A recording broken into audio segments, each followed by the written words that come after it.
रुक करेंगे उत्तराखंड दर्पण का। बड़ी अपडेट आप तक उत्तराखंड से पहुंचाते हैं, जहां पर उत्तराखंड में मौसम विभाग का ऑरेंज अलर्ट है। 6 जिलों में भारी बारिश और ओलावृष्टि की चेतावनी दी गई है। 1 जून तक प्रदेश में बारिश और बर्फबारी की चेतावनी है।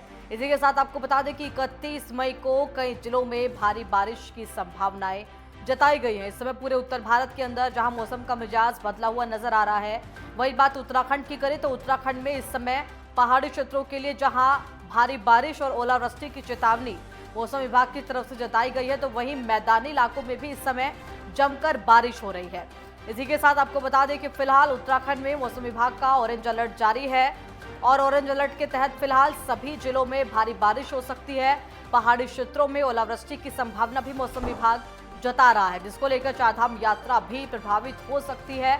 और फिलहाल आपको बता दें कि पूरे उत्तर भारत के साथ उत्तराखंड में भी भारी बारिश की संभावनाएं जताई जा रही हैं। पहाड़ी क्षेत्रों की बात करें तो पहाड़ी जिलों में रुद्रप्रयाग, उत्तरकाशी, पौड़ी, पिथौरागढ़, इन सभी जगहों पर रुक रुक कर बारिश हो भी रही है। और लगातार मौसम विभाग की तरफ से कहा गया है कि आने वाले कुछ घंटे इसी तरीके का जो मौसम है वो राज्य के अंदर रहेगा। मैदानी इलाकों की बात करें तो मैदानी इलाकों में भी, मैदानी जिलों में भी इस समय बारिश बनी हुई है।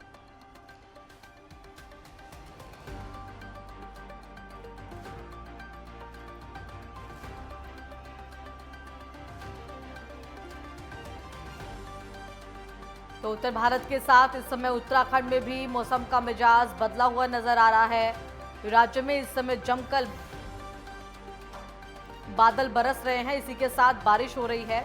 ओलावृष्टि भी इस समय तमाम पहाड़ी जिलों के अंदर देखी जा रही है और तापमान में गिरावट, इस समय गर्मी से जहां लोग राहत महसूस कर रहे हैं, वहीं आपको बता दें कि इस समय राज्य के अलग अलग जिलों के लिए मौसम विभाग की तरफ से ऑरेंज अलर्ट जारी किया गया है।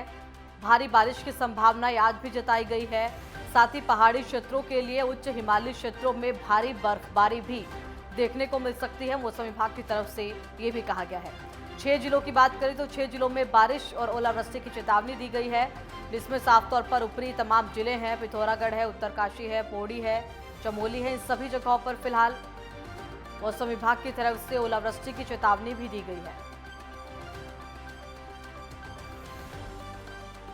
तो 1 जून तक प्रदेश में बारिश रहेगी, बर्फबारी की चेतावनी भी मौसम विभाग दे रहा है। इसी के साथ 31 मई 1 जून तक इसी तरीके के जो हालात हैं वो राज्य के अंदर फिलहाल बने रहेंगे। श्रद्धालुओं से और आने वाले जो भी तीर्थ यात्री हैं, सभी से मैं ये अनुरोध करूंगा कि मौसम, चूँकि बीच बीच में बर्फबारी भी हो रही है, भारी बरसात हो रही है, मौसम की ठीक प्रकार से जानकारी प्राप्त कर लें। और मौसम अगर कहीं ख़राब हो रहा है तो यात्रा तभी अपनी प्रारंभ करें जब मौसम ठीक हो जाए। अन्यथा कहीं भी अगर किसी को परेशानी होगी तो निश्चित रूप से हम प्रदेश के अंदर यात्रा को संचालन कर रहे हैं, तो हम लोग भी परेशान होंगे। और हमारा उद्देश्य है कि कोई भी यात्री, कोई भी श्रद्धालु, उसको इस यात्रा में किसी प्रकार की परेशानियों का सामना न करना पड़े। और ज्यादा जानकारी के साथ संवाददाता ज्ञानेंद्र तिवारी मेरे साथ इस समय जुड़ गए हैं। ज्ञानेंद्र, जिस तरीके के हालात इस समय राज्य में बने हुए हैं, मौसम को लेकर मौसम विभाग का ऑरेंज अलर्ट है, तो वहीं मुख्यमंत्री धामी भी ये कहते हुए नजर आए हैं कि कहीं ना कहीं जो श्रद्धालु राज्य का रुख कर रहे हैं वो मौसम गाइडलाइंस को देखकर और कहीं ना कहीं उसको अपनाकर राज्य का रुख करें, ताकि कोई भी संवेदनशील स्थिति से वो बच पाए। बिल्कुल, देखा जाए तो मौसम विभाग ने पहले ही इसकी जो चेतावनी है जारी कर दी थी और कल ही से मौसम में बदलाव प्रदेश के कई हिस्सों में देखा जा रहा है। वर्तमान में चारधाम यात्रा गतिमान है। ऐसे में अगर हम देखें तो रुद्रप्रयाग, चमोली और उत्तरकाशी में भी बारिश का सिलसिला साफ तौर पे देखने को मिल रहा है। अगर हम देहरादून की बात कर लें तो कल ही से ही बारिश का सिलसिला लगातार जारी है। रात में भी रुक रुक के जो बारिशें होती रही है और फिर सुबह से लगातार, अगर हम अपने कैमरामैन को कहें पीछे की तस्वीरें दिखाएं, वो देहरादून में जो सुबह से रुक रुक के बारिश का जो सिलसिला है लगातार जारी है। ओले भी पड़ चुके हैं देहरादून में और कहीं ना कहीं तापमान में लगातार जो गिरावट है इसकी वजह से वो आकी जा रही है और अभी भी ये थमने वाला नहीं है। मौसम विभाग ने अगले अभी 24 घंटे तक इस तरीके से मौसम में कहीं ना कहीं जो बदलाव की संभावना है वो जाहिर की है और मौसम विभाग ने साफ तौर पे कहा है कि देहरादून, हरिद्वार समेत जो पहाड़ी जिले हैं, अगर हम गढ़वाल की बात कर ले, गढ़वाल में रुद्रप्रयाग चमोली है, उत्तरकाशी है, टिहरी है, पौड़ी है, इन जिलों में बारिश की पूर्ण रूप से जो पहाड़ी जिलों में संभावना बनी हुई है, जो चार धाम क्षेत्र है। और खास तौर पे चार धाम क्षेत्रों में यात्रियों को दिक्कतें ना हो खराब होते मौसम की वजह से, इसको लेके मुख्यमंत्री ने भी अधिकारियों को जो निर्देशित किया है, खुद मुख्यमंत्री जिस प्रकार से बताते हुए आज नजर भी आ रहे थे सचिवालय में। और ये कोशिश की जा रही है आपदा कंट्रोल रूम की तरफ से कि जो मॉनिटरिंग है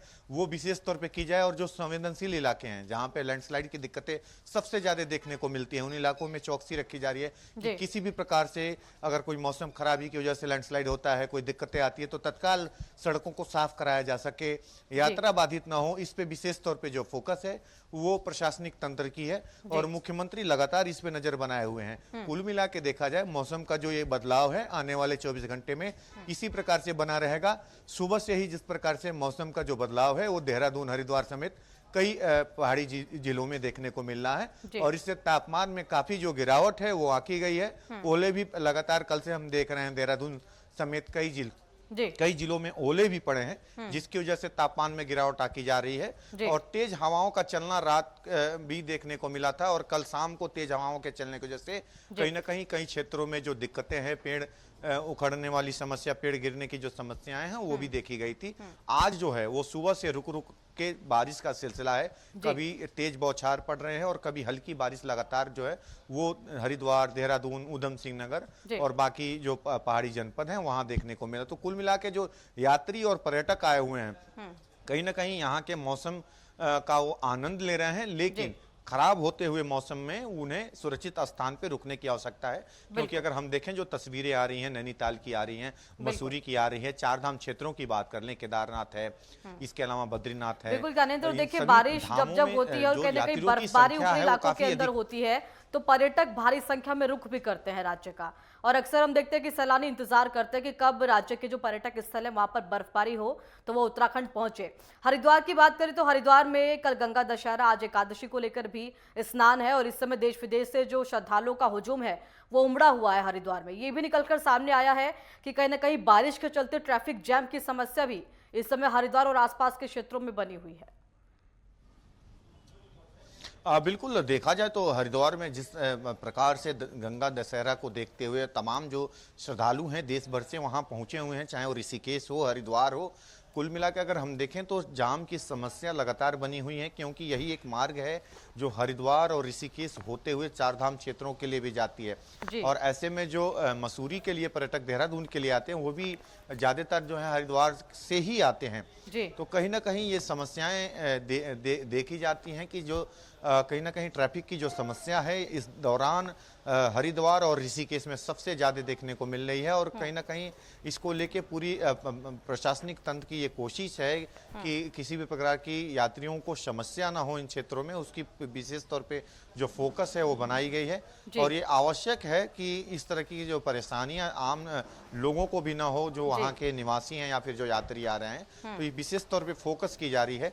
और जिस प्रकार से लगातार मौसम में जो बदलाव हो रहा है उससे दिक्कतें हो रही हैं, और जो हरिद्वार है, हरिद्वार में जो श्रद्धालुओं की भीड़ इस वक्त सबसे ज्यादा देखी जा रही है। हरिद्वार सिटी को पार करने में 1.5 से 2 घंटे का वक्त लग रहा है, जो सुबह और शाम के समय या दोपहर के समय जो लोग हरिद्वार से देहरादून के लिए आ रहे हैं उन्हें भी काफी वक्त लग जा रहा है, क्योंकि श्रद्धालुओं की जो संख्या है सबसे ज्यादा वो हरिद्वार में इस वक्त देखी जा रही है। जी बिल्कुल ज्ञानेंद्र, देखिए स्थिति फिलहाल यही बनी हुई है मौसम को लेकर भी। पर्यटक स्थलों की बात करें तो वहां पर भी मौसम के चलते क्या कुछ इस समय गाइडलाइंस जारी की गई हैं, और पुलिस प्रशासन की तरफ से क्या कुछ कहा जा रहा है कि कहीं ना कहीं क्योंकि बारिश के बाद जो रास्ते हैं पहाड़ी वो पूरी तरीके से फिसलन भरे हो जाते हैं, तो वहां पर भी क्या स्थिति आप देख पा रहे हैं?